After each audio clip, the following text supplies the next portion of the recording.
So အားလုံးပဲ Hillary Gaming Studio နဲ့အားလုံးပြန်လည်ကြိုဆိုလိုက်ပါတယ်ကျွန်တော်ကတော့ကျွန်တော်ဒီနေ့ view လေးမှာဆိုရင်တော့ဖြင့်ကျွန်တော်ဒီအနောက်မှာကျွန်တော်ရဲ့အနောက်မှာရှိတဲ့ Formula 1 ကားနဲ့ပြိုင်ပွဲ race တွေပြိုင်ပြအောင်မယ်ဒီကားလေးပေါ့နော်ခဏလေးပါကျွန်တော် line မကောင်းဘူးပေါ့နော် sorry ပါ Okay ဒီကားလေးပေါ့နော် horsepower 1385ရှိရပေါ့နော်ဒီကားလေးပါဆိုဒီကားလေးနဲ့ကျွန်တော်တို့ပြိုင်ကြပါမယ် so let's go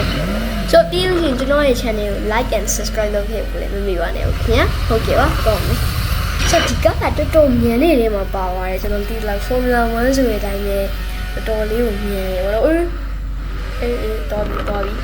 so okay Formula 1ဆိုတဲ့အတိုင်းပဲအရင်မြန်နေမှာပါတယ် okay ကျွန်တော်တော့ခုနအပိုင်းကကျွန်တော်ကဘယ်လောက်ပတ်ဖို့လဲအပိုင်းချက်တာOkay ဒီကောင် handling နဲ့ကောင်းပါတယ်ကိုယ့်ရဲ့နေရာလည်းကောင်းတယ်ကျွန်တော်ရဲ့ရင်ကားထွက်တော့ကောင်းပြီဗျကိုယ့်ရဆိုတော့ special Okay တော့ nitro ဆိုလည်းကျွန်တော်မှာရှိတယ်တော့ special nitro ကိုထည့်ရဗျဆိုတော့တော်လေးကြမ်းပါလားဗျဆိုတော့ကျွန်တော်ပြိုင်ပွဲပြန်ရအောင်ဗျလို့ရှိရင်ကျွန်တော်ထားဘယ်ရရလဲဆိုဒီ race pack ထည့်ရပါဟုတ်ပါတယ် so မောင်းအောင်ဆိုတော့ကျွန်တော် race တော့ပြန်ရအောင် so split face cut ကျွန်တော်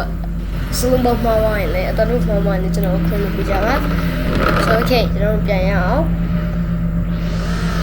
ဒီမှာကျွန်တော်ရဲ့ကားနဲ့တူရအောင်ရှိတယ်ဒါကျွန်တော်အရင်ကားပါကစားရလာပြီးကျွန်တော်ကနေဖတ်တယ်တော့လေဆိုတော့ကျွန်တော်ကတော့ Formula 1နဲ့ရှူရှင်အောင်20လို့ခေါ်တာတော့2စီးပဲကျွန်တော်မှာ Bulgari ရှိပါတယ် Bulgari မှာ1998 model လောက်ပေါ့နော်ဟာကားချော်ရတယ်ကြတော့ဒီကျွန်တော် Mercedes Benz လည်းရှိပါတယ်ဒီတော့လို့ရှိရင်တော့ BMW MX ကိုမှ MX ဆိုမှတော့လမ်းကျန်းတွေမှာမောင်းတဲ့ GTR လည်းရှိပါတယ် BMW MX BMW M8 ENGST8 ပေါ့နော်အဲ့ရအောင်ပါတော့လမ်းကျန်းတွေမှာမောင်းတာပါ Really ပေါ့နော် GTR ဆိုပြီးရင်ကျွန်တော်အဲ့ဒါအရင် view မှာတော့လုပ်ပေးတာ Alpax GTR ဆိုပြီးကျွန်တော် review လုပ်ပေးတာကားပါလို့ရှိရင်ကျွန်တော်ကဒီတိုင်းမီနီကားတေးလေးတစ်ခုရှိတယ်ဗျာအဲ့ဒါလုံးဝမမြင်ပါဘူးဒါလေးကမဆိုးပါတော့မြင်နေမဆိုးဘူးလို့ရှိရင်ကျွန်တော်ကအရင်တော့ Elder Evo လို့ခေါ်တဲ့တော့ဒီလိုမျိုးလမ်းတွေမှာမောင်းတဲ့ special ဆိုတဲ့ကားကြီးရှိတယ်ဘယ်ခုကတော့အဲ့ဒါရှင်းလိုက်ဗျာကျွန်တော်ဒုတိယနေရာရရှိသွားပါတယ်နိုင်တဲ့သူကတော့နမေရစကားလူရေးမသိဘူးသူရေး okay ဆိုတော့ကျွန်တော်တော့ရအောင် open test ကျွန်တော်တို့ရရည်ဟုတ်ပါကပ်လို့ဖြစ်လို့ညံ့ပါတယ်you want 4 week ရဟုတ်တယ်4 week ကျွန်တော်ရဲ့အရင်ကားတွေကပေါ့နော်ဘယ်လိုပြောရလဲအရင်ကားတွေက2ဒီကောင်4 week ရ4 week ဆိုပါဘူးကောင်းပါရဲ့ offer မှာကောင်းတယ်ဒီကေဝေ offer မှာကောင်းတယ်ဒီမှာဟိုပါရေးဟိုနှစ်စီးလာရပြီကျွန်တော်ကလည်းဒီနှစ်စီးအခုနောက်ပိုင်းမှာလေအဲ့ဒီအနက်နဲ့အပြာကအဲ့နှစ်စီးကိုတော်တော်လူတွေသုံးလာကြတယ် Roblox က drive 4ရမှာဗျာကျွန်တော်အခုဆော့တယ် Roblox drive 4ဆိုလူတွေအဲ့ကောင်ဘာလို့ဝင်ကြကြလဲမသိပါဘူးဒါပေမဲ့အဲ့ကအရင်ငယ်နေမှာမပါပါဘူးအရင်မြန်ပါတယ်ဒါပေမဲ့အရင်မဟုတ်ဘူးဒါပေမဲ့အဲ့ကအကွေးမှာကောင်းကောင်းထိလုပ်လို့ပါတယ်ကျွန်တော်ဆိုရင်မထိန်းတတ်ပါဘူးအကွေးမှာကောင်းကောင်း break အုပ်ပြီးခဏရကွေးရပါတယ်ဒါပေမဲ့ဒီကားတော့ special ပါပဲ Formula 1ဆိုတဲ့အတိုင်းတော့ကျွန်တော် review လုပ်ပြီးရတဲ့မှာအကြိုက်ဆုံးကားလေးဖြစ်ပါတယ်ဒီကားလေးကတော့နောက်ဆိုရင်ကျွန်တော်တခြားကားတွေကိုလည်းထပ်ပြီး review လုပ်ပြီးတယ်ပြီးဆိုရင်ကျွန်တော်ဒီပေါ့နော် vlog တွေလည်း short ပြောက်လို့ရှိရဗျာokay ပါဆိုတော့ဒီနေ့ကျွန်တော်တို့တွေဆက်ပြီးပြန်လဲရအောင်ဒီပါဗျာဒီအကွေတွေကတော်လေးကိုဆိုးရတယ်မပါပါတယ်ကျွန်တော်အချိန်ပြောရအောင်ဘာလို့လဲဆိုတော့ဒီကောင်တွေကအရန်ကိုအားဆိုင်ပြီးကွေရလို့လေဗျာတော်လေးကိုကွေရမလွယ်ဘူးဗျာဒီကောင်တွေကလားအဲ့လိုအချိန်ရလာပြီဆိုတော့ handling မကောင်းတဲ့ကားတွေဗျာ handling မကောင်းတဲ့ကားတွေပြီးကိုရခတ်တဲ့ကားတွေဆိုရင်အဲ့ဒါသွားပြီလေဆောင်းနေဝင်တိုက်အဲ့ဒါဝင်တိုက်မှာဒီကားတော့ handling နဲ့ကောင်းတယ် super လည်း fast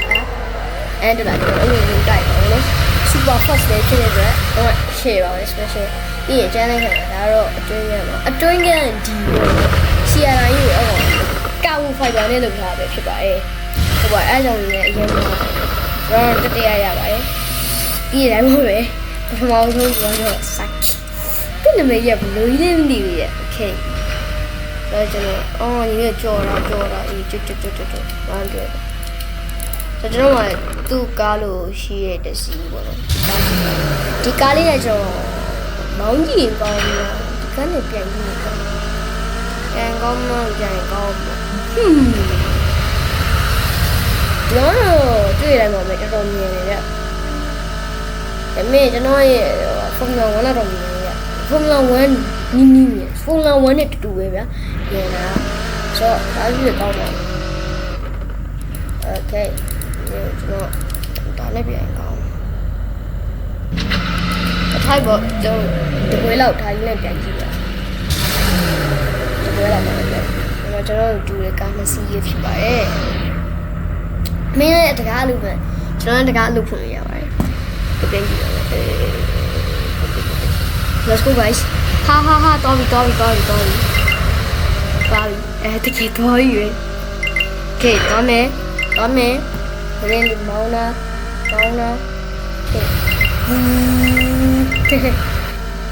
ဒီကောင်ကိုဗျာကျွန်တော်ရဲ့ဒီကားကိုကျွန်တော်ထွန်းတောက်ကိုတက်ထားအောင်ပေါ့တာမန်ဒီကားကြီးလာတဲ့ stock တောက်ကကွတ်တောက်ဗျာကွတ်တောက်မှဒီကောင်က single တောက်ကို၄လုံးပဲတက်ပြရတာကျွန်တော်ရဲ့အခုထွန်းတောက်ကတော့ကောင်းပြီဆိုတောက်ကိုနှလုံးတော့ဂျပန်ကမှာလာတယ်တောက်နှလုံးဗျာဟာကျွန်တော်အဲ့တောက်ဆိုဒီကတိတိတပါကြီးမြန်သွားတယ်Formula 1မှာကျတော့သူက V12 ဟိုမှာဒီတိုင်း single တောက်ကိုတစ်လုံးလေးပေါ့အဲ့ဒါကိုကျွန်တော်က single တောက်ကိုတော့ twin တောက်ကိုတက်ရင်ဗျာဒီကိုင်းနဲ့မလိုက်လို့ quick တောက်လည်းမတက်ဘူးဗျာဒီဂိမ်းလေးမှာ quick တောက်ဆိုမရှိဘူးဗျာတကယ်ဆိုရင်တကယ် real life မှာဒီကားတွေက quick တောက်နဲ့လာမှာ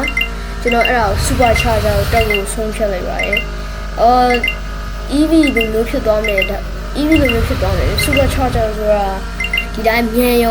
န်ဖို့ပဲလုပ်တဲ့ဟာပေါ့နော်ဆိုတော့ဒီက ISO ကဖောက်ဆိုရင်ဒီရတော့ဖတ်မှာပေါ့နော်ဆိုတော့အဲ့ဒါလေးကိုကျွန်တော်တက်ဖို့ဆုံးဖြတ်လိုက်တယ်နောက်တော့ပတ်စံရလာရင် Formula 1တော့ကျွန်တော် Formula 1လို့လို့ဆိုဗျာဒီ Twin Tower နဲ့ဆိုရင်ဒီကောင်တွေကကျွန်တော်တစ်ခုဖြုတ်အောင်မကြောက်လို့ပေါ့ဒါကြောင့်မို့ကျွန်တော်ကားလေးနဲ့တော့ကြည့်အောင်ဘာက9သိန်းကျော်ကျွန်တော်အစားဒီကားဝယ်ဖို့ပေါ့ဒီကားကြီးဝယ်ဖို့ကျွန်တော်ပတ်စံစုသေးတယ်ဒါပေမဲ့လည်းသိရမလားကျွန်တော်ကယင်းနှမြုပ်နေမှုတွေအကုန်လုံးကျွန်တော်ရဲ့ဒီကားလေးဖြစ်တဲ့ Formula 1မှာတုံးနေကြတယ်နော်ဆိုတော့ဒီ race ကိုတော့ပြန်ရအောင်ဒီ race မှာလည်းလူတော်တော်ဆုံးနေတာ1ယောက်2ယောက်3ယောက်4ယောက်5ယောက်6ယောက်တော့ပြောရည်ဆိုတော့တော်တော်ကြီးဆုံးတာဟဲ့ဒီကရ EV ရောမှအသိဉာဏ်နေဘူးစပေါ်ကြဒီရှိရဖြူသွားတယ်အဲ့ကလည်း EV ဒီဟုတ်တာဆိုလေဒါပဲလေဟာဟို slip ဖြစ်သွားတယ်ခုနကျွန်တော်ဆိုင်ရ truck နဲ့လေtruck နဲ့ slip ဖြစ်သွားတော့မြင်နေတာဒီတော့လား